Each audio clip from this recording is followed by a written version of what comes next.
me a tale of a dream that feels so frail.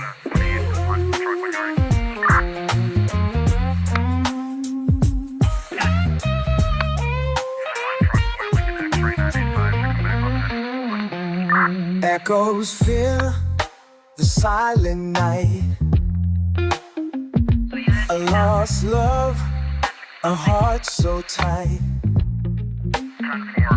But in this cold, hard world, hope's just a fleeting word.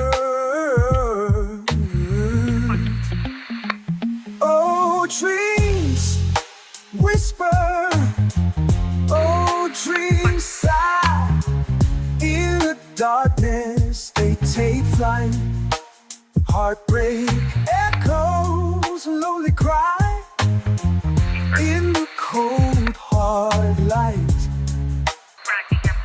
guitar soars through the stormy skies. A melody that pierces the eyes. Love's a memory, a distant dream. In this world it seems fingers glide in the fading light. A final note, a last good night. Lost in the shadows, lost in time. Dreams are all we find. Oh, dreams whisper, oh, dreams sigh. In the darkness they take flight.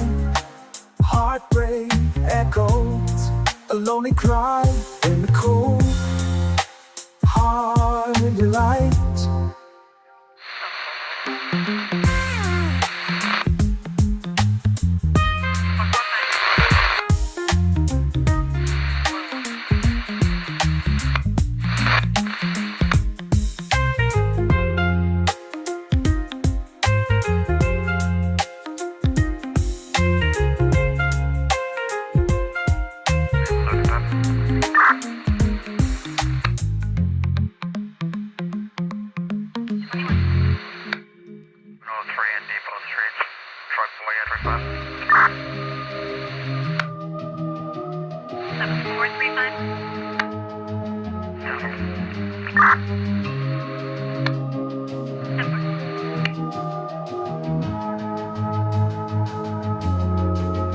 In the shadows where whispers dwell, 1.3.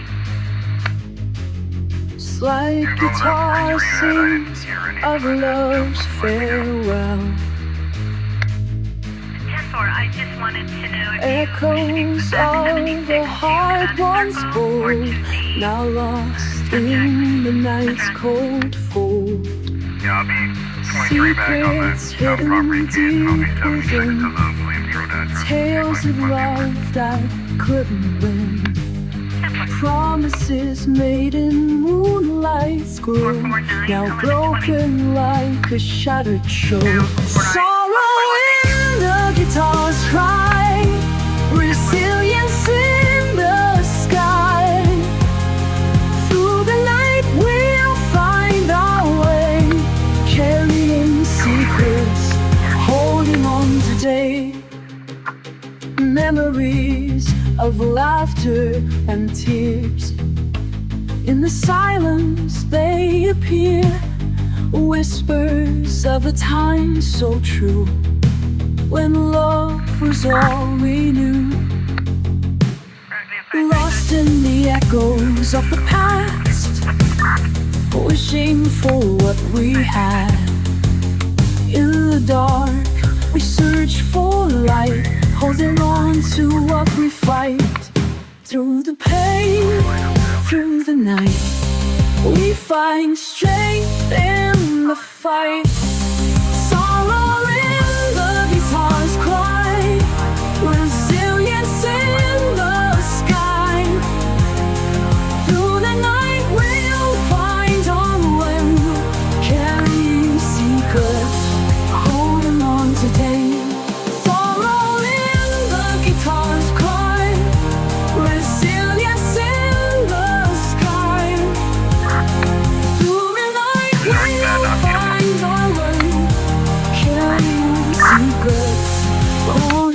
to give.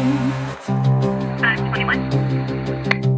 Sorry, a card for a parking problem. Hey, good morning, everybody. So I didn't do a big announcement for this show ahead of time. So what's been going on is my energy is highest in the morning, and sometimes my health is not as its best in the evening. So what I'm going to try to do is do morning shows, but I don't want to make a commitment to it because of other things that go on so I'm going to try to make it more or less a daily show. But I don't want to commit to it. So, and normal time will probably be 11 a.m. I had to help out with some things today that meant I had to start a little later. But this is just going to be a very casual show where we'll go over the headlines a little bit, things that you guys might want to talk about or whatever. We'll get into true crime a little bit, but this is just kind of what's going on. Just imagine yourself going into the coffee shop in the morning or once upon a time into the neighborhood pub, and you're just saying, hey, everybody, what's going on? And everybody talks about what's in the headlines. And maybe one person knows about something and someone else knows about something else. Now, what I'm going to eventually try to do, maybe even today, probably not today, but probably by the end of the week, because I want to do a test run on this, is we're going to try to make the equivalent of a call-in show so you can come on the air and at least audio version anyways, and just speak to us, kind of similar to what people have been doing with Twitter Spaces. We're not going to use Twitter or X, though. What we're going to use is Discord. And so you'll be able to come in and let's say there's a topic that we're going over that day that's in the news that you think is important and you want to voice your opinion on. And yes, that could include Karen Reed too. I know that's obviously a big topic always here. If there's any news that's going on, in that in the recent days about that, you can come in and talk about that. And maybe we'll do that more towards the end of the show after I go over the news. And I don't want this to be a really long show. But so if you're interested in down the road, potentially talking to us, yeah, it's not Dreamboat. It's not going to be local news. It will be maybe some local, but mostly national or international, because we know we have people that follow this channel that are in Australia and in Europe and in other parts of the United States. So we don't want it to be local news, more just headline news that everybody in the world is reading that day. But topical. It could be something. In this way, we'll be here if something big happens. That's on everybody's mind. And that could be a true crime case. Like, right now for the last couple months, everybody's been fascinated with the Nancy Guthrie case. Well, we'll go into that. But if the next big case that breaks, hopefully, if this works out, we'll be here and we can talk about it and we can bring you guys in to talk about it. So if you're thinking at all that down the road, you even might want to participate in that, it won't be a number thing. It'll be a Discord thing. So what you'll do is you'll have to make sure you have Discord on your laptop or on your phone. The app, it's a free app. It's very easy. Take 2 seconds to install. And then I will invite you into the group. And the group will be, so what I want you to do is, if you're thinking about doing that, email me so I can send you the invite. So my email is leitskev@gmail.com. leitskev@gmail.com. So that's LEITS Kev, KEV, @gmail.com. And so I will, if you email me and ask for it, I will send you the link to this Discord group. And on a particular day, if you message there to say, so what I'll also message you, part of that group is I've set up a waiting room. So if on that particular day, if we're doing Discord, I will go into the waiting room and see who's there. If there's somebody there that is present and wants to speak. And then what you do is when I'm ready to put them on, I will move them into the active room and then I'll tell them and then they can speak. And then when they're done or it's time to let somebody else in, we'll just move them out. So it'll work very much like a call-in radio show. We have to be a little patient because I have to handle it myself. But this should work out, I think, pretty well. There may be some hiccups, as there always is the first time you try something. So if you think that you might want to participate in that kind of thing down the road, just start lining it up. Send me the email on Discord, and I'll send you the Discord link. So again, as Thomas put it up there, it's leitskev@gmail.com. All right, so let's go. I found a new news site. Let me bring this up. That's kind of cool. So I'm not going to have time to do any preparation for this show. So this is going to be very by the seat of our pants, and we'll just go into a couple of news sites that have headlines. Now, as it happens, things like history and politics, international, not politics. I don't want to go down the political road too much because that can be divisive, but things like history and what's going on in the world, those are things that have interested me all my life. And I'm now 59 years old. So I have been reading the news since I was a kid, reading the Boston Globe. And then, as I got older, thoroughly reading the newspapers and following what's going on, history in the news. So I can speak with at least some knowledge on most of those topics. Now, that doesn't mean that I'm an expert. It doesn't mean you have to agree with me. You listen and you decide. You're not always going to agree with me. If you always agree with me, then I'm doing something wrong, because we all have a diversity of opinions. But I am fairly knowledgeable about a pretty wide range of topics related to the news. I'm not knowledgeable. Like, if you want gardening advice, I can't help you. If you want cooking advice or how to fix your car, there's just I'm knowledgeable about things that interest me: history, science, things like that. And those are the things we'll talk about, because those are the things that are generally in the news. And I will offer a little bit of an opinion on it. And eventually we'll set it up so that other people, this will be set up. It's kind of set up right now. I just haven't done it is set up. I just haven't done a trial run on it yet. So maybe after the show, I'll do a trial run with Thomas, and we can see if we can get it to work. But it looks like it's pretty easy to do. So Victoria in Dublin, see, we have people from everywhere. So we have to, that's why I don't want to make this local news. Good morning, Victoria, or good afternoon where you are. Julia, history and home economics need to be taught in schools again. Well, I definitely believe that history should be, and practical things like home economics, or at least practical things that will help people how to have skills to survive in the modern world. All right. So I found this new website that's called Click USA News. And so it just kind of has headlines in it, and the articles are put in a very succinct form. So this will be kind of something that I like to use.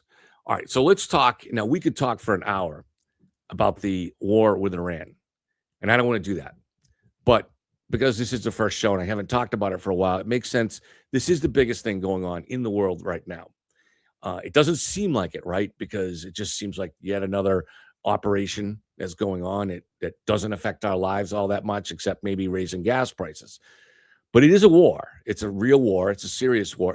And when wars get started, you don't always know where they're going to go. That's the thing about starting wars. That's why most presidents and most leaders are pretty hesitant to do it, because you just don't know where things are going to end. Certainly Iraq, Afghanistan, those are things that should have taught us that you don't know where things are going to end. And that going into another part of the world, going into another country is extremely complicated. And if you think there's an easy solution to any situation like that, you probably shouldn't be president. You probably shouldn't even really be in the room and have in those meetings, because you just don't understand history, and you don't understand how complicated things can be. All right. Now, I don't propose to have a solution or predict what's going to happen in Iran. So I want to kind of talk about it in as neutral a way as I can, and that it won't always be possible. All right. So can this have a good result here? Yes.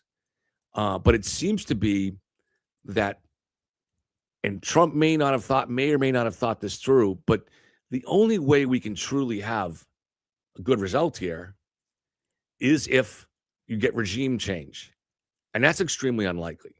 And Trump should have known that going in. This is why nobody has attacked Iran in 47 years, because the situation on the ground there makes it nearly impossible that you can have regime change. This is not like Saddam Hussein in Iraq, where you set down a massive army inside Saudi Arabia and you marched into Iraq, which is a much easier country to invade than Iran, many times easier, because it's desert. Whereas Iran is a mountainous region, very difficult. It's mountains with valleys in between. In the valleys are cities, and in each city has a different history and a different culture, it's really difficult to invade Iran. And everybody has known that. I'm sure somebody on the Joint Chiefs of Staff advised Trump of that. But as everybody knows, he's not really the kind of guy that listens. So getting regime change just by bombing the country, it could happen, but that's never happened before anywhere in the history of the world, where you just bombed a country and you didn't put troops on the ground and take it over. And they just had a change of government. There's no opposition party. There's no opposition. There's no revolutionary forces that are on the ground in Iran that you can hope will take over. So it's hard to imagine exactly how you could have any kind of a regime change, even if a more moderate Ayatollah emerged. Chances are we've already killed him. So it's very, very hard to understand how this will end up with a good result for the United States. But it's still possible. The problem here is that even though the United States has been planning for a possible invasion of Iran for almost 50 years, wisely planning, just to at least have that option on the table, as we've seen from Ukraine, the rules of war have dramatically changed. Now, as we speak, the United States' newest and most valuable aircraft carrier, the Gerald Ford, has left the battle. A few days ago, it left the battle. It's steaming to port for major repairs. This is our most valuable military asset. Now, according to the United States, the damage came from a fire that occurred in the laundry room, and it took them 18 hours to put out. That may be the truth. I suspect it's not. A couple weeks ago, an air refueling jet, which is essential for battle because the fighter planes are always refueling in the air, so these refueling jets are up there all the time, crashed over Iraq. The Pentagon reported that it was not shot down, that it was due to mechanical failure. That was a lie. We know this because one of the crew, as the plane was crashing, very calmly and heroically called his father and just calmly said goodbye. But he told him the plane had been shot down.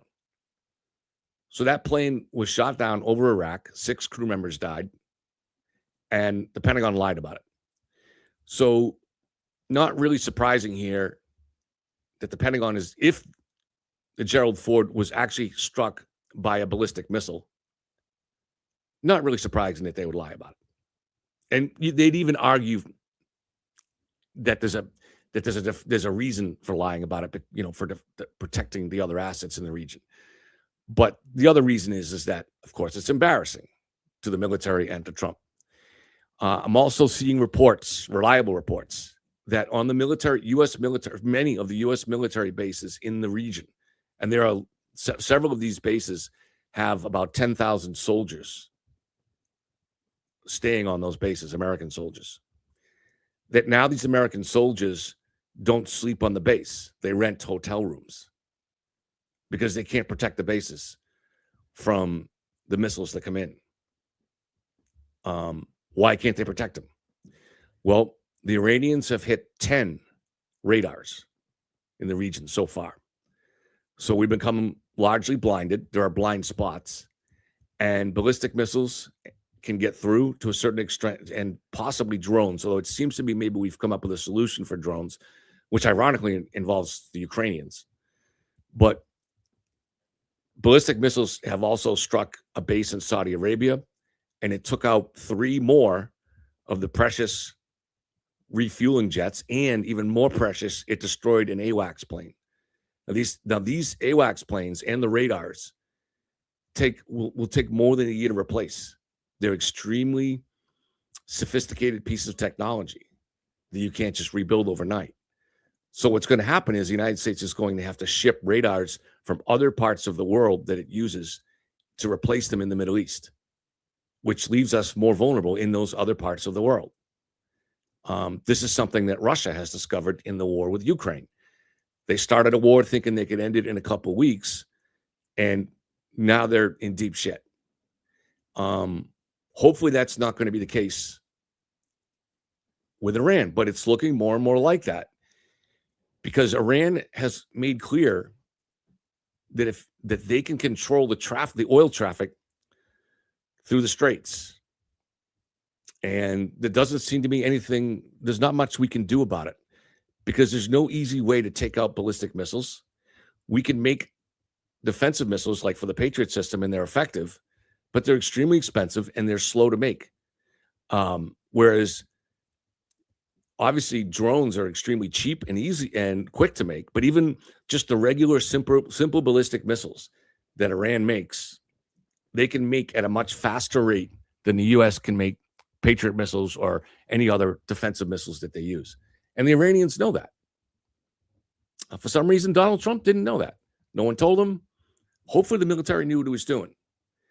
Now, we're also seeing that the Ukrainians have been brought in to really help out with this because no one has more experience in the world now than fighting drone warfare and fighting also against ballistic missiles. No one has more experience than the Ukrainians. They have Patriot batteries that we've given them in their use. They've been using them for a long time. And obviously they have all kinds of other systems that they use to take down the drones. So 200 Ukrainian soldiers have been brought into the Middle East. They're not only advising American troops, but they're advising Saudi Arabia, UAE, other countries. And I saw a report that Ukrainian soldier was explaining. He looked at where a U.S. anti-aircraft carrier system had been hit. And he identified one problem that the Americans were doing that they had learned the hard way in Ukraine how to fight. Now, to me, it seems common sense to do this, but apparently the military wasn't do it. So you have a mobile battery system, an anti-aircraft battery that's on a truck. And what the Ukrainians do is once they fire it, once they use it, they pack up and move it. It's mobile. So they move to another location. So that way the Russians can't hit it. But apparently the United States was not doing this, even though they had mobile systems. They had gotten in the habit of leaving their systems, firing them, and then leaving there. So over a matter of days, the Iranians would learn where this was. Possibly they were getting fed the information from the Russians or the Chinese too. But in any case, they learned where to target because the United States wasn't doing the common sense thing of moving these things around. So there's mistakes that get made in war. The United States is going to have to adapt.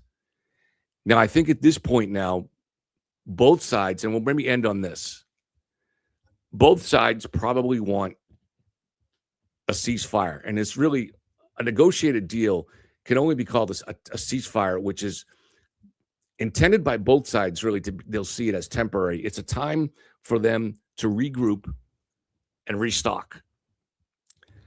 So each side is going to have a challenge.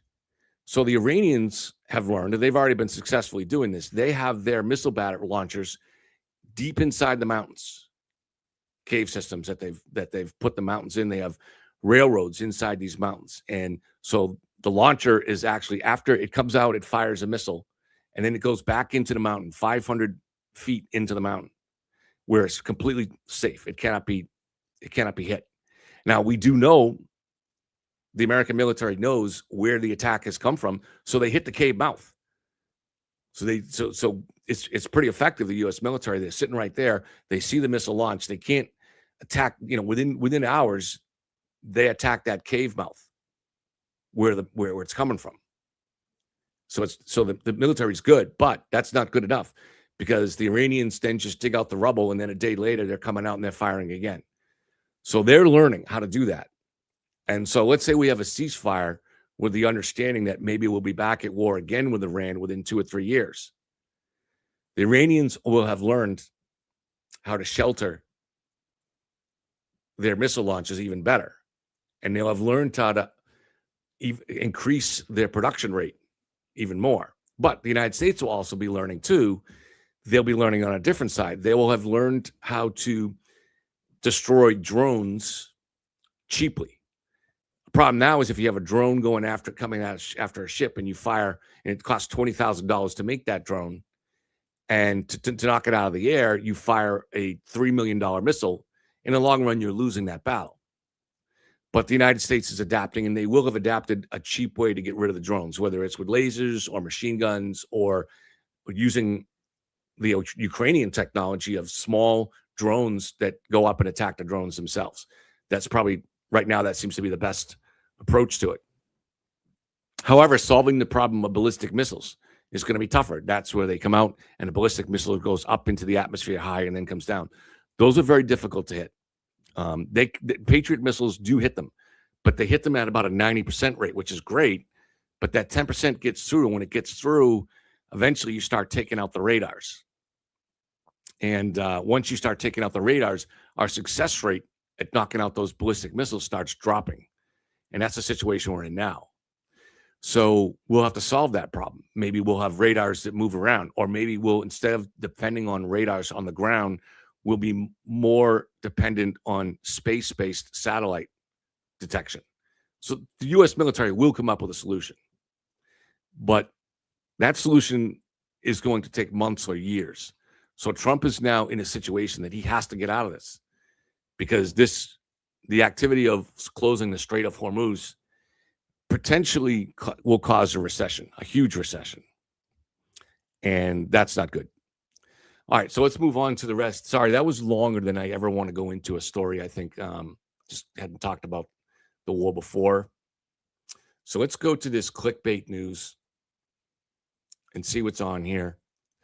Now there is a quick. So Trump orders massive Isfahan airstrikes on Iran. This is a city in Iran that a lot of their nuclear technology and a lot of their military technologies and forces are based out of. So that's a big hit. Let's see. Iran conflict impact on U.S. household costs. We'll just do a quick one on that.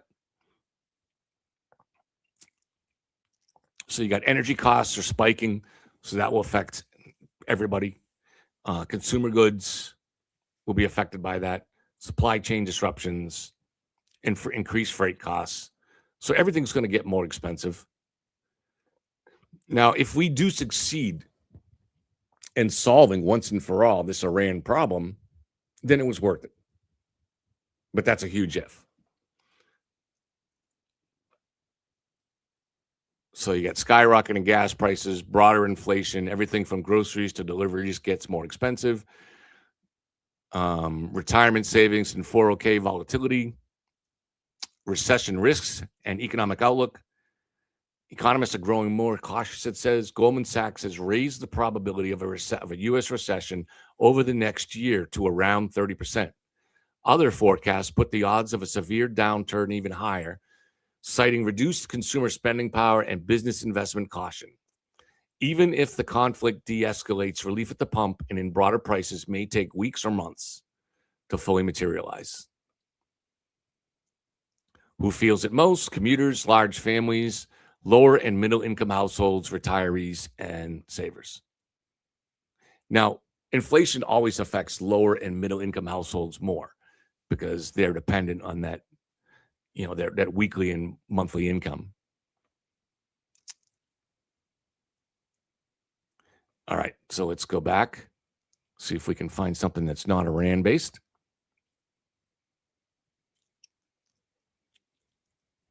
It looks like pretty much everything today is Iran. Now we do have, let's see, let's go to the movie reviews too. So this week, we have They Will Kill You, the horror comedy. I've seen some commercials for that. I didn't actually know that it was comedy. But I like the genre of horror comedy. Let's put it this way. I like horror that's old-fashioned horror that's kind of has more of a story to it, say like The Sixth Sense, which is probably not even considered horror. But slash-up horror doesn't have any interest to me, or just cheap scares. However, if you make them comedy horror, then that suddenly makes it less cheesy. It makes it, or deliberately cheesy, so it's more interesting to me. Let's see. Forbidden Fruits, another comedy horror starring people I don't recognize, which doesn't mean anything, but this is on Apple, I guess. Apple secretly runs a witchy femme cult in the. No, I guess that's a person. That's a character. Apple. Someone named Apple secretly runs a witchy femme cult in the basement of a mall store after hours with her fellow fruits, cherry and fig. When a new hire starts questioning their sisterhood, things turn bloody and chaotic. A sharp feminist-tinged horror comedy with mall culture vibes and plenty of dark laughs. So I guess we could read the description of the other one. So number 1, They Will Kill You. A young woman takes a housekeeping job at a mysterious New York high-rise, only to discover the building hides a deadly secret, and its residents might be part of something far more sinister. Expect wild kills, dark horror, humor, and a nonstop tension in this R-rated comedy. I actually had I'd written a short story that takes place inside an old hotel where people now live, and there's something mysterious going on, and the residents are all part of it, or most of them. But I'm sure it's a common idea. I'm not, and I haven't. Well, I did put it on Reddit, and it did fairly well. But I'm sure that idea is not copied on mine at all. All right, number 3, family drama comedy called She Dances.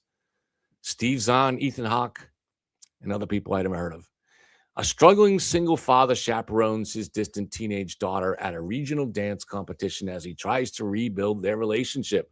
Heartwarming, emotional, and grounded in real family dynamics.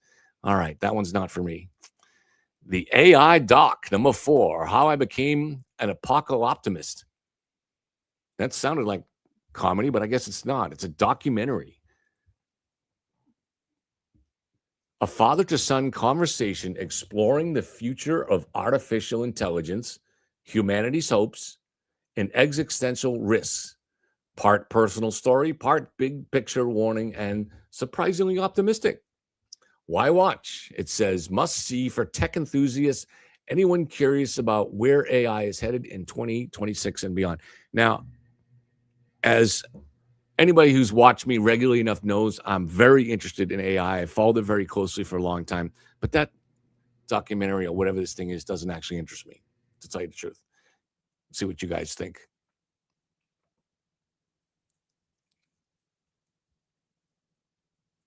All right. And this is a morning show, so we don't expect there to be a huge crowd here. Most people are working, and there's not a particular topic that we're addressing. So this is just have a little conversation, and eventually other people will join us in this conversation. So thank you. Other notable releases: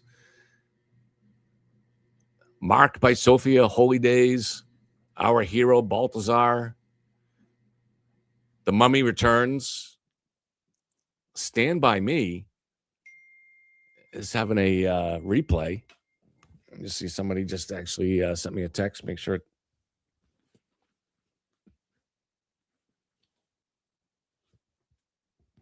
I just always, when I get a text like this in the middle of the show, I always stop to make sure it's not something important, relevant to the show. In this case, it's not. But to the person who just texted me, I don't think you're listening to the show. You wouldn't have texted me. But if you do turn this on, hi, nice to see you. And I'll text you back when I get off.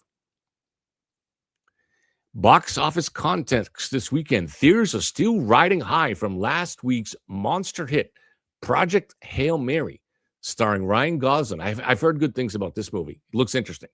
Which opened to over $80 million domestically and became the biggest debut of 2026 so far. This weekend's slate is lighter on massive blockbusters, but strong on genre, variety, and indie appeal. So this one is an interesting movie. Doesn't have a link to it here, so I'm not going to. If it did, I would click on it. But Project Hail Mary. So if you want to check that one out. Now, there's a movie with Kevin James out. Remember Kevin James from King of Queens? He's actually bald now. All right, Kevin. Good for you. It says, the title says, all right, so the name of the movie is Solo Mio. Kevin James shines in the heartwarming family rom-com. I'm not a big rom-com guy, but Kevin James is pretty cool. He's pretty funny. Solo Mio hits theaters on February 6th. We're already past that, I think.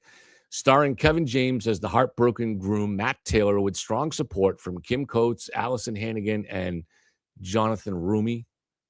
Let's just say people I don't know. Well, I've heard of Allison Hannigan.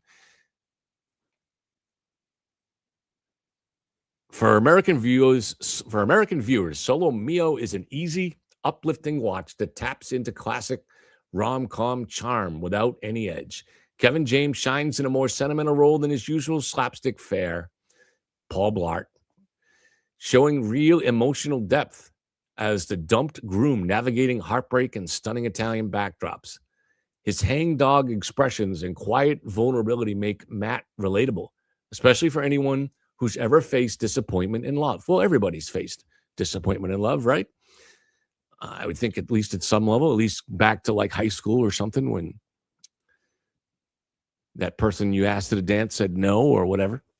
The film leans into wholesome humor, awkward tourist moments, meddling fellow honeymooners. All right, that's enough from the movie stuff. Let's see what else we got going on.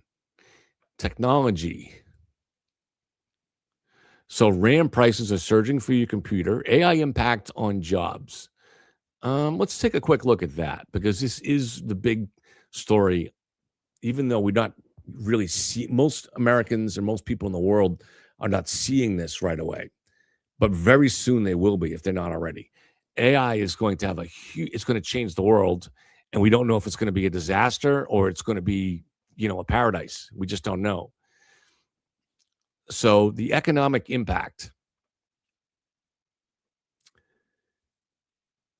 Studies show that 93% of U.S. jobs can be partially automated by AI, potentially shifting over $4.5 trillion in labor value. Well, if it was 93% of jobs, that would be beyond disaster, and it would be more than $4.5 trillion. You can't have 93% of the population having no work. But I also don't believe that that's possible in the short or medium run, because there isn't enough compute power to do all those jobs. Even if AI technology advances enough in the next couple of years to do 93% of the jobs, which is a huge if. I mean, can AI be your plumber? Eventually robots might be good enough to do something like that. But in the short run, that's not even close to happening. But even if, let's just say it could, let's just say you had, let's just say robots had advanced to the point where they could do anything that a human could do, and we put that out in the next year or two. You have to have a certain level of compute, and that robot would have to be communicating with servers somewhere connected to AI, like for instance, ChatGPT or Anthropic, which is another big one. When you ask a question to ChatGPT, it goes to their servers and it goes to their AI warehouses to do the calculations. And we're already running, or these companies are running out of capacity for that, and they can't keep up with demand. And this problem is just going to get bigger over the next several years. So, for instance, ChatGPT just announced that they're doing away with their video creation platform called Sora. And it was pretty popular, but it was using up all of their compute power. So even though they just signed a $10 billion deal with Disney, they have to cancel it, because it was using up too much of their compute power. All right. Goldman Sachs projects that AI could displace 6 to 7%. Now, that's a more reasonable number, which is still a problem. 6 to 7% of the workforce, roughly 11 million jobs over the next decade, with stronger effects on clerical, administrative, and entry-level white-collar positions. All right. So what that would mean, that would not be a disaster at all. And in fact, if you displace 6 to 7% of the workforce, but you're also going to be creating new jobs too with the AI. So that'll come back and replace some of that. So that will be much more manageable. And we've seen this before in history. So, when steam engines, first the trains and then cars replace horse-drawn transportation, that put a lot of people out of work related to the horse industry. But more people got jobs in the automotive industry.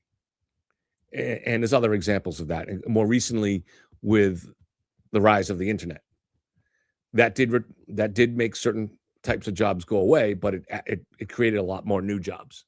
So if you're talking about only 6 to 7% of the workforce, that would be a very good scenario where we benefit much more from AI, not only in terms of new jobs, but then all the other benefits where AI will be used to come up with, particularly for drug discovery. That's the one that, for personal reasons, I'm most interested in. But everybody will be interested in that because this drug discovery will not just apply to people with cancer, but to any kind of disease. And you're going to see, I think, probably about 5 years from now, we're going to live in a pretty different kind of world when it comes to disease treatment. Let's see. So young workers aged 22 to 25 in AI-exposed roles have experienced a 13% relative unemployment drop since late 2022. So this is definitely a unique kind of problem. So you're not just losing. So you got these entry-level jobs that people that just graduated college from that go into, white-collar jobs, but they're entry-level in accounting, in management, in whatever. And those are the easiest jobs that AI can replace in many cases.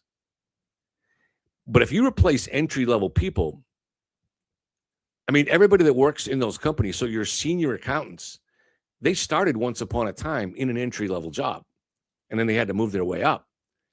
So if you take out the entry level, how do you create that conveyor belt where you take people and they're not, for the most part, you're not learning anything useful in college. So you learn on the job. And what happens when you take that away? I don't know. But that does seem like something that the world probably could adjust to pretty positively. A recent Cognizant report highlights the most impacted occupants by task automation. So this is the most that will be influenced by AI, where people might find job losses or job gains if it's something that adds to what they can do or gives them a more powerful tool. So financial managers, computer and mathematical roles, and business financial operations. All right, that's enough on the AI. And let's see if there's anything more in the news.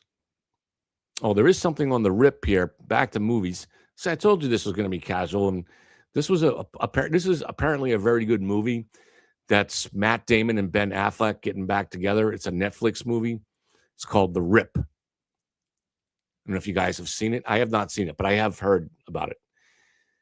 The highly anticipated 2026 action crime thriller starring Matt Damon and Ben Affleck is now streaming on Netflix. Directed by Joe Carnahan, who is known for films like Narc, and The Grey. This reunion of lifelong friends, Damon and Affleck, delivers a tense, paranoia-fueled story of rogue cops, massive cash hauls, and fractured trust, perfect for fans craving a gritty weekend watch. A Miami-Dade narcotics team led by Lieutenant Dane Dumars, that's the Matt Damon character, and his partner, Detective Sergeant J.D. Byrne, and that is Ben Affleck, raids a derelict stash house on a tip and uncovers an astonishing $24 million. That's an ant on my computer. And this is, I guess, finding something this large is apparently called police slang is called a rip. I never heard that before, but I don't know if you guys have.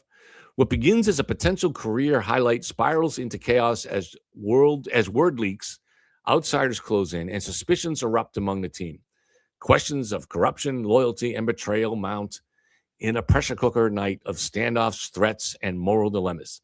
The film draws loose inspiration from real events tied to the Miami tactical narcotics officers' experiences including themes of grief and ethical boundaries. So that does sound interesting. What do you guys think? Let's stop and look at chat real quick. Do you guys think that sounds interesting? Julia, thank you. Data center. That's the word that I was looking for before. Thank you, Julia. That's where the compute goes on.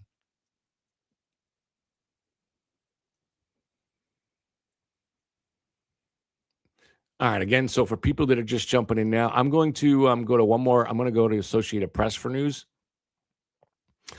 And for people just jumping on, this is just going to be a casual morning show that I will try to do mornings at 11 o'clock. But I probably won't announce them much long ahead of time. I'll just jump in.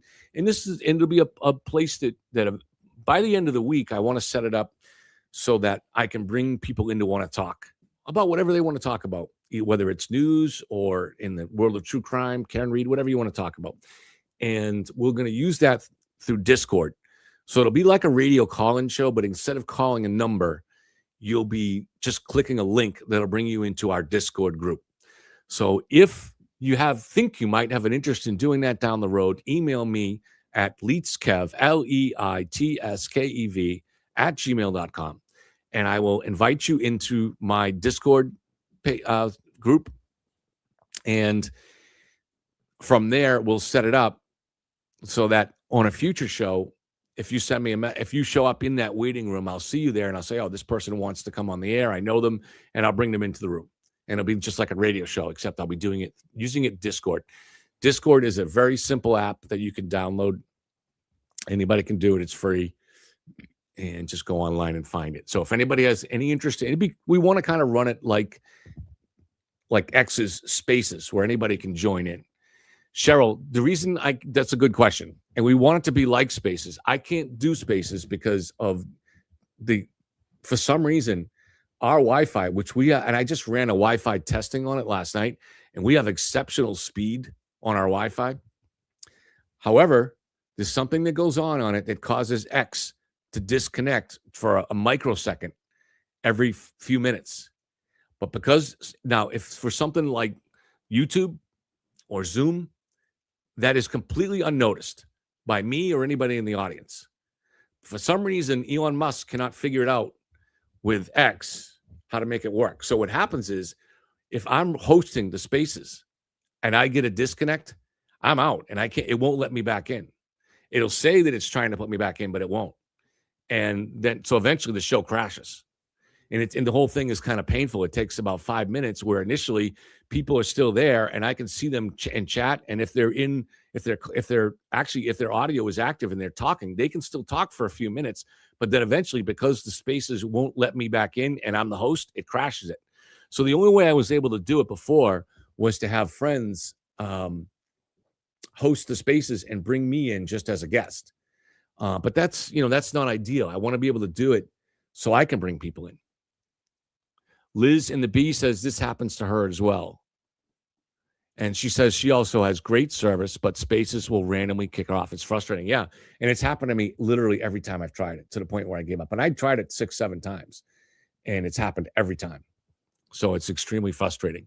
So that's why I'm going to try this here with the Discord, which should be really just as easy, except you do have to take that additional step of joining my Discord. But then you're in my Discord too. So if you want to message me there on something else during the week, you can do it anytime. All right, let's bring up the AP. So this is obviously an old news site, been around forever, the Associated Press. But the one I was on there, the RIP Click USA, didn't have a whole lot on it. So I like the idea behind it. It's new. We'll see if they get bigger. All right, so let's see. What's the headlines on? I can make these bigger for you guys too. All right. Gas prices hit their highest level since 2022 as Iran strikes a tanker off the Dubai coast. Trump voices frustrations with allies as Iran war and the Strait closure push fuel prices higher. Again, I don't want to go too much into this because we've already discussed the war, but Trump started a war that no one in the region wanted and the allies didn't want. And then now he's begging them for help. And if they're not helping him sufficiently, he gets mad. That's childish. He's like an impudent child in a lot of ways. Now, don't get me wrong. I voted for him because I still considered him a better alternative to the other side. But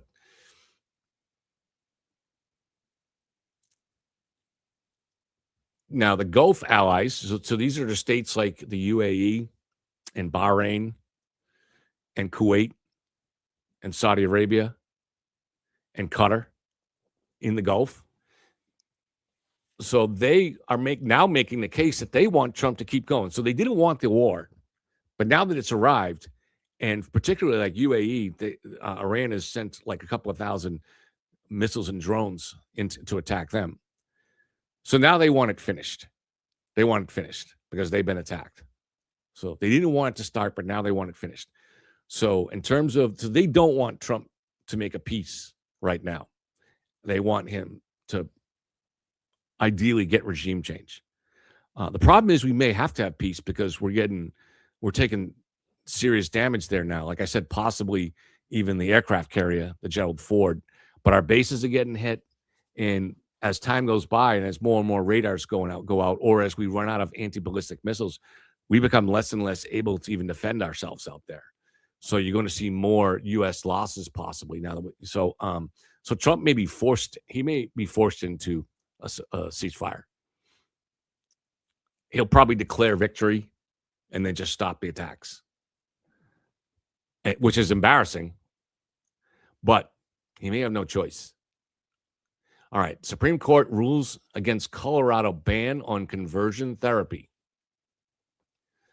So conversion therapy is, I think, where you take, it's basically transgender therapy, right? Where you take someone that thinks that was born biologically as male or female, and you convert them. Am I reading that wrong, or is it conversion back? I don't know. But Colorado has a ban on. Well, let's click on it because I have the feeling I got that wrong. So let me click on it. I don't like giving you bad information. All right. Sorry, got the pop-up ad. All right. The Supreme Court this is the Supreme Court. So it's not Colorado courts. The Supreme Court on Tuesday ruled against the law banning conversion therapy for LGBTQ and plus kids in Colorado. The 8-1 high court majority sided with the Christian Council, who argues the law banning talk therapy violates the First Amendment.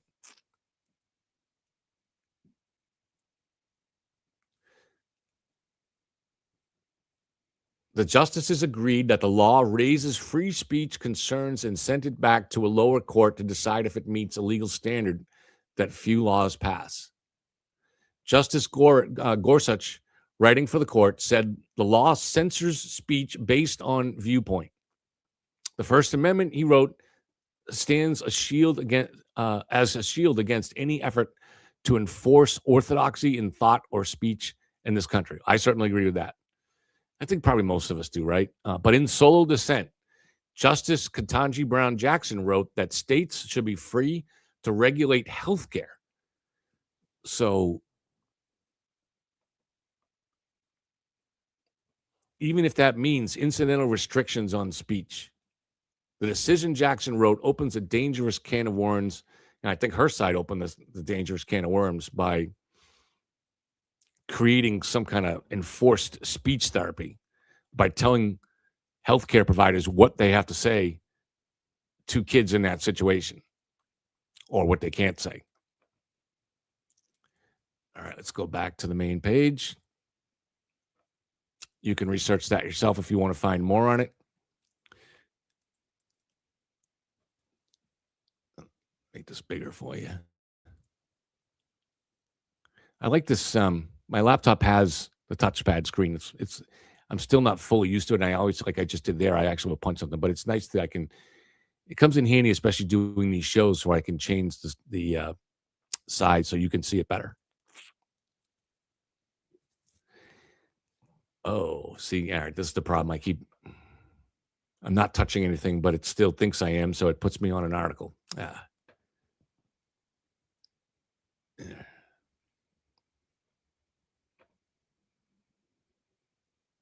That's the problem with touchscreens, especially if you're doing a live show. All right.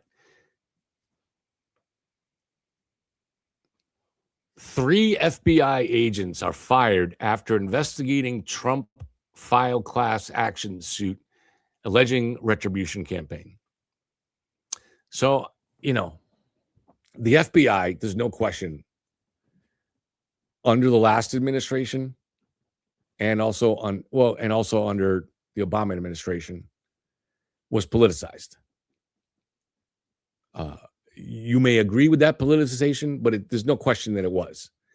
Now, I do feel bad, though, for FBI agents who were just doing their job and they didn't have a political axe to grind. But some of these agents may have had an axe to grind. So if that's the case and they were involved in some kind of partisan action, then they probably deserve to be fired. Let's not talk about that one too long, though. On the other side of this thing, one more. All right. Federal God Squad exempts oil and gas drilling in the Gulf from endangered species rules. I don't know why it's called the God Squad. Sanctioned Russian tanker docks in Cuba after U.S. allows passage despite energy blockade. So Trump has been blocking Cuba from getting energy. This started around the time or is connected to the overthrow of Maduro in Venezuela. Venezuela and Cuba were very close, so Cuba would get its oil from Venezuela. And but Cuba also has a very long, as you know, close relationship with Russia. And so the Russians put a tanker in there and the U.S. allowed passage, which I do think they should. I mean, you're making it so that at this, Cuba can't even keep its hospitals open because they don't have fuel to run their power plants. There has to be a limitation on that just for humanitarian reasons. It's like, it would be like, for instance, you say, all right, we think that we want to overthrow Cuba, so we're going to blockade food from getting in. Now, that didn't happen. But I think for humanitarian reasons, people would say that shouldn't happen. And likewise with the fuel.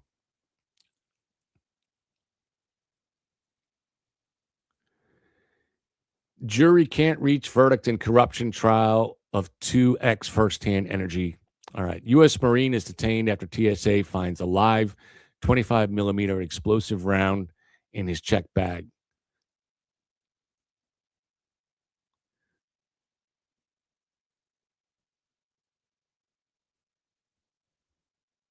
Just looking through.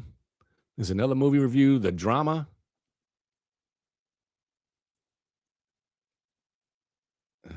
The title says it has a poorly thought out setup.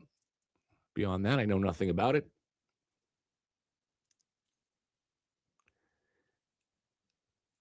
A South African politician goes snorkeling in a giant pothole to highlight city management failures. Well, we don't have any potholes like that. Let's leave the news on that. That picture there is a pothole in South Africa. But that's what happens when you have a very unmotivated and badly run government. And we see this a lot, not only in South Africa, but in the Caribbean, where these city and government agencies become so corrupt that they're completely inefficient and they don't take care of basic needs. I will say, and we'll close this out, when I lived in Boston, and at the end there I lived in Charlestown, this is when Mayor Menino first became the mayor of Boston. And Mayor Menino quickly became very popular. But it had nothing to do with politics, like national politics or anything like that. It was for one simple reason. Mayor Menino got the potholes filled on time. Mayor Menino, if your street was going to be dug up and replaced, it was done efficiently and quickly. Mayor Menino, for whatever reason, had the right people or whatever, things got done. And it was a noticeable difference between that and Mayor Ray Flynn. Now, I met Mayor Ray Flynn, when I was in a bar in Charlestown called Sullivan's. I believe it's still there. And he came in there and he was pretty well lit up and was singing. He's a very likable guy. But the city government was not as efficient under him. I'm not saying he was a bad mayor. I'm just saying Menino was better, at least at running the basic city operations. And, you know, when you get to senators and congressmen and presidents, then you get into the bigger issues of Democrat versus Republican, liberal versus conservative. But I think when it comes to running a big city, it's not about that. It's more about just making things run well. Liz B said it. She met him too, and she's also said he was a nice guy. Deborah looks at the pothole, I think, and says that it's getting like that here in Massachusetts. All right, so let's just, before we wrap this up, this ended up, I didn't know how long this would take. It went an hour. Maybe this will end up being an hour show. We'll just see how it goes. But let's see what you guys, if you have any thoughts on your mind. Does anybody here think are you interested at all in being able to join us on some of these shows to give your opinion? And it would just be audio. We can actually make it so it's video too, but I think most people prefer just audio. And so we would make it just audio, and you'd be able to come in here and let us know your opinion. What do you guys, does anybody have any thoughts on that? Is anybody here interested in that? Anybody have any feedback on that? Or Maui Swift she's joined us on Spaces a lot, and she does a great job. So Maui's here, and we'd always welcome having Maui on. Is anybody else have any interest in that? Or you feel free to bring up any other topics that you want to talk about right now before I call it a day. Julia said, if I can make it, I would. So maybe Julia's at work and can't come in. And if that's the case, we'll do some night shows, we'll do some evening shows, and I'm sure we'll occasionally do a weekend show. So there'll be some different times that people can come on. Does anybody have any thoughts about anything that we talked about that's going on in the world today? Do you have any suggestions about how you prefer or things I do in this show, or things you don't want me to do? Did it take too long? Did I talk about movies too much? So I had a chance Sunday again a TV pilot that I put out there a couple months ago, and has been, I'm not going to say the company because I don't want the turtle people to hear this, because I know they would try to, you know how they are. They would try to damage it. Even if it meant me leaving the world of YouTube and never talking about Karen Reed again, they're so vindictive and evil, they would try to destroy this opportunity for me. But my screenplay and project for this TV pilot is under consideration at a top-notch production and management company in Hollywood. And so it's a process that has to go through various managers taking a look at it. I have to be patient, so it's a little frustrating. But in the meantime, I had another meeting to pitch the project with someone else Sunday, another Hollywood lower level executive. And I think the pitch went very, very well. But it's a little bit, the simple fact is that agents in this industry, whether it's publishing or as for screenwriters, they do prefer somebody younger because they can look forward to ideally a lifetime worth of work coming from that person. For whatever reason, there's a little bit of a bias, but they want people that are in their 20s and 30s, which I'm not quite in that anymore. I can take the glasses off now. But I'm not in my 60s yet. Let me put the glasses on so I can see Deborah's comments.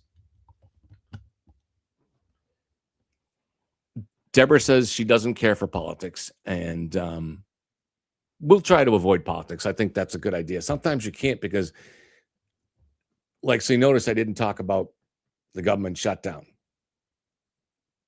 that affects the airports. Now, that's something I probably should talk about because it's affecting people we know that have to travel. But it's a political issue. But I did have to, I think it's hard to avoid doing a daily news show and not talking about the biggest story in the world right now, which is the war with Iran. Pat says, if you make it big time, will I send you all a t-shirt? That sounds like a plan. And Julia said, good luck. And I appreciate it. Thank you. Luck has not often been on my side in life. And so hopefully it is this time. There are those that say you make your own luck. Well, maybe. I certainly worked hard at it on this particular project and continue to work on it. Well, anybody else have any other things that they want to discuss? I guess one last thing I want to bring up, because this is something that I experienced in the Karen Reed case, but also more recently in the coverage of Kelsey Fitzsimmons. I think it's important for people on any side of an issue and on both sides of those issues to kind of have that self-examination process where you look at yourself and make sure you're not allowing your personal biases to impact how you think about things. So in the Kelsey Fitzsimmons case, which I covered last week, now I went into that trial knowing very little about the case. And so I watched the trial with an open mind. And early on in the morning, I said that, I think maybe the defense made a mistake in not putting this before a jury because they have support from the Karen Reed people. And that probably might have influenced some of the jurors. However, I changed my mind on that pretty much by lunch. And then once I changed it, I never went back. And what I decided was, it was actually a very smart strategy to make this a bench trial. And the reason was the evidence. At the end of the day, and this is how I described it all week, that case was a he said, she said.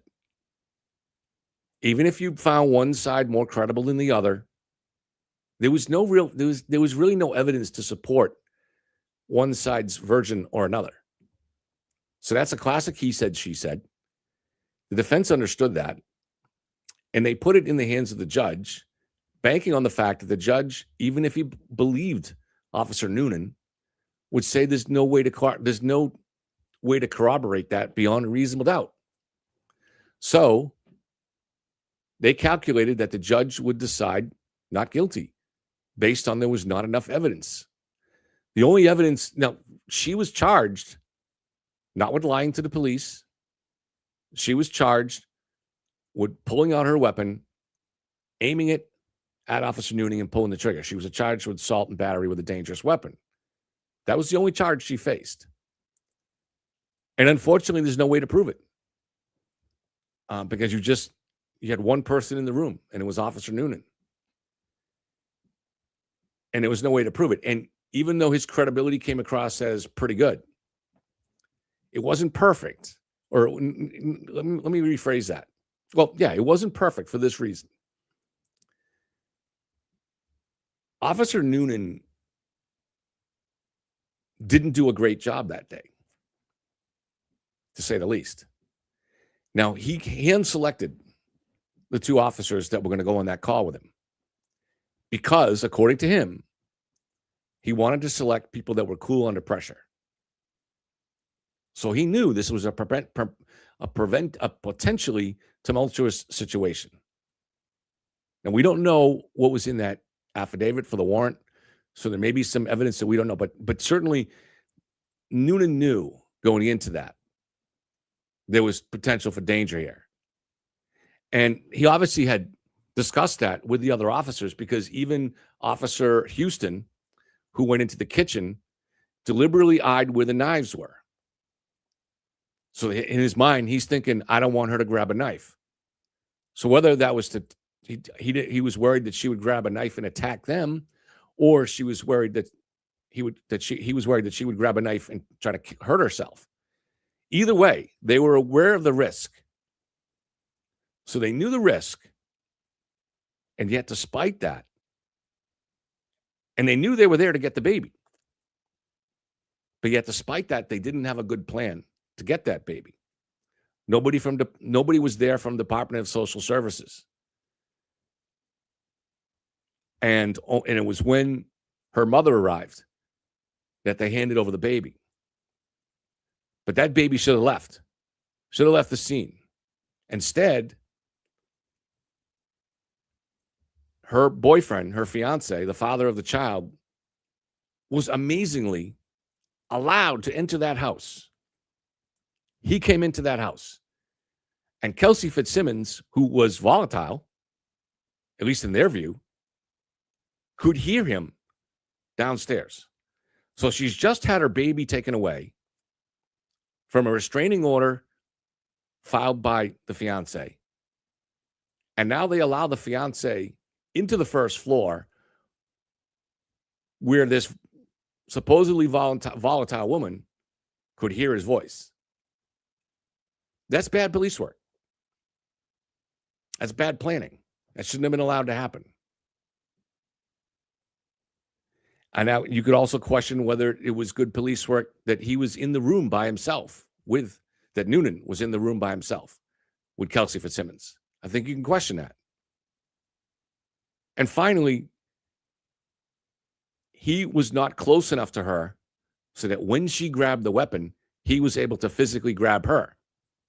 So she grabbed the weapon and was able to get the drop on him, pull it out, aim it at his face, squeeze the trigger, and then step back to try to reload it when it malfunctioned because there wasn't a bullet in the chamber. So he didn't do a very good job. Now it happens. Look, nobody's perfect, right? And you can say that's Monday morning quarterbacking. That's fine. But even if it's Monday morning quarterbacking, he had incentive to tell a different story about what happened. He had incentive to tell a story that didn't make him look bad. Now, I'm not saying, and I don't believe that he was making up the story about her aiming it at him. But she had no motive to aim it at him other than possibly to shoot him so she could get to the boyfriend downstairs because they were alone at that point. But other than that, she had no history of animosity between her and Officer Noonan. So very limited motive there. And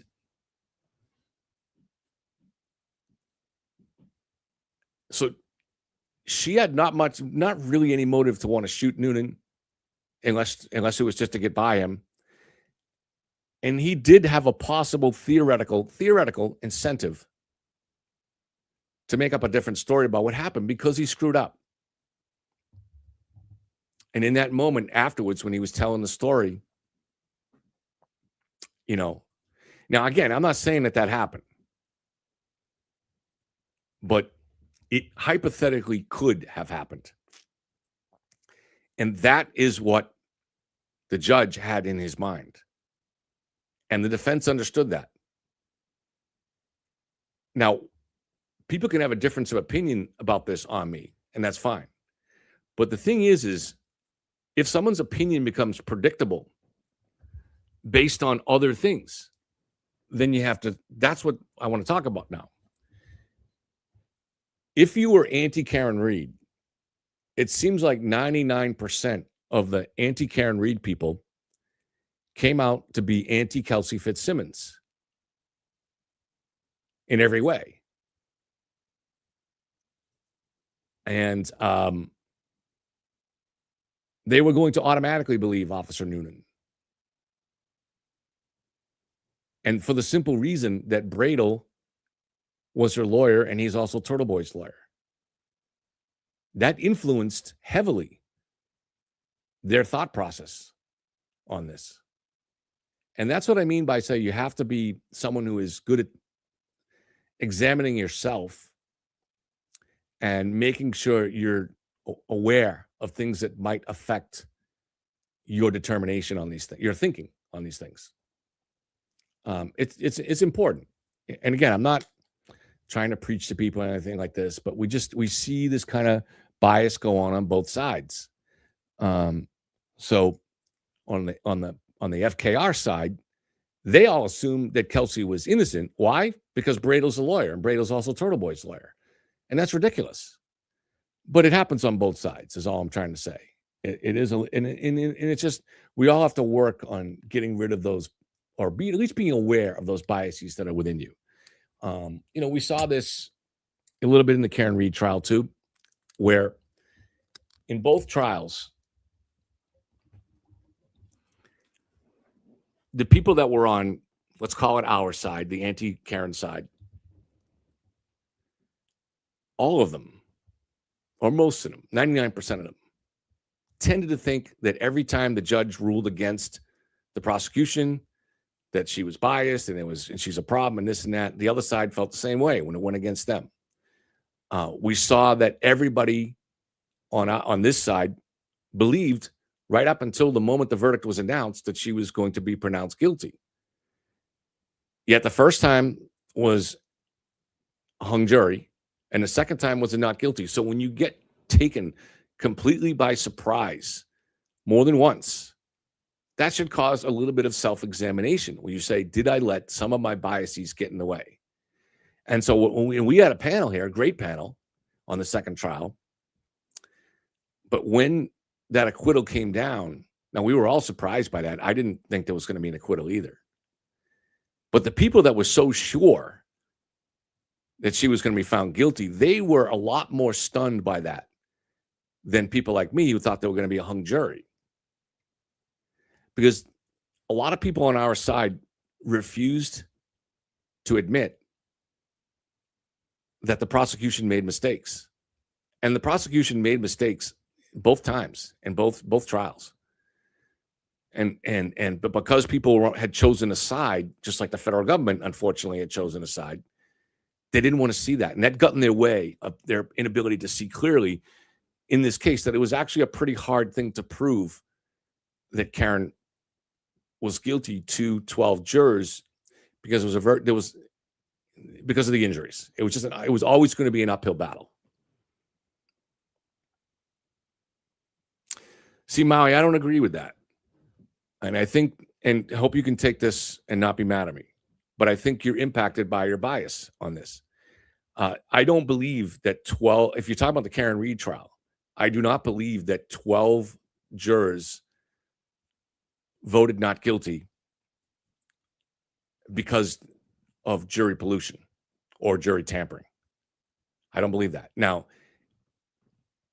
people have kind of softened that argument on this side to say, well, it was one or two or three jurors that came in that were FKR and they convinced all the other people. There's a little bit to that. There's no question that if you have two or three people that feel powerfully about something and they're convincing, they might be able to sway some people. But I think that's also insulting to the other people on the jury who if you have two or three FKR people on there. And so you're saying that 8, 9, 10 of the other jurors were so weak-minded that they couldn't think for themselves. I don't agree with that. And I think you're allowing yourself to be misled. What happened here, we know all the evidence against Karen because we've been processing it for a couple of years. But if you get a fair jury, and we all know it wasn't a perfectly fair jury, but let's just say that 7 or 8 or 9 of those jurors were relatively fair, so they had not followed the case very closely, then they have to prosecute all of that evidence in just 5 weeks. And that's hard, especially when you have the other side meaning to trip you up and plant ideas in your head, about dog bites and whatever. So I think it's a mistake to believe that this happened, that the Karen Reed case or the Fitzsimmons case were to do. I saw someone on Twitter the other day on our side saying that the judge in the Fitzsimmons case was corrupt, or someone else had said he was afraid of the turtle people, and that's why he ruled the way he did. No. He ruled the way he did for the reasons I said, and I was able to anticipate that on day one, that ruling, because I'm better able at rooting out my own biases. I honestly, I'm probably not half as smart as Maui, and I'm lucky to be as smart as most people, but I think I do a pretty good job of getting rid of my biases, of being self-aware. If there's one thing I think I'm pretty good, it's that.